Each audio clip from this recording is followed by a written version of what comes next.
دوستانو سلامونه.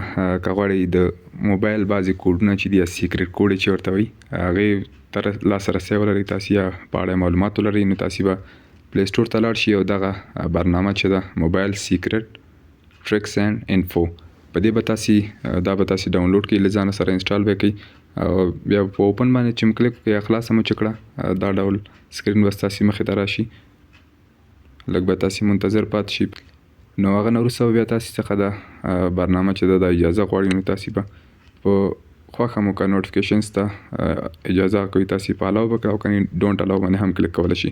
نو دلته تاسې یې ډیوایس کوډز نو تاسې دلته ډول شرکتونه د موبایل چې دي یا د تلیفونونو تاسې لیدلی شئ. سامسونګ دی، همداسې ایچ ټي سي، موټرولا، ریډمي، سوني، ویوو، نوکیا، اوپو، ایل جي، ایپل، همداسې ډېر مختلف هغه دي.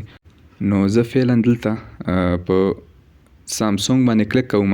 سامسونګ باندې چې مې کلیک کړل دلته تاسو ته معلومات راکوي چې یعنې کوم ډول کار تاسې غواړئ چې تاسې په موبایل کې معلوم کړئ.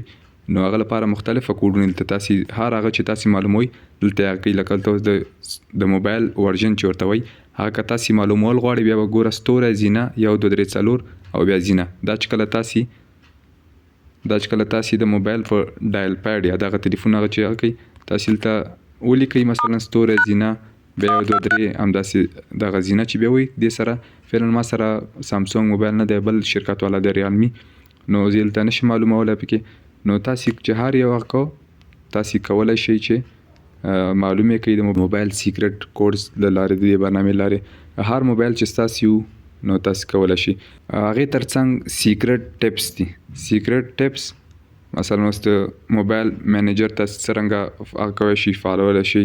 ډیوایس منیجر چې ورته وایي د ګوګل اکاونټ سره هم هغه کولی شئ تاسې فالولی شئ.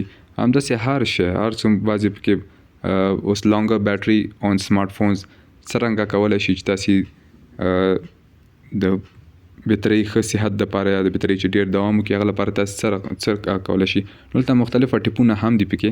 نو دې ترڅنګ سیکرټ ټریکس هغه ټپس دا ټریکس چلونه ریکور فایل کومه څه تاسې بیرته ریکور کولی شئ.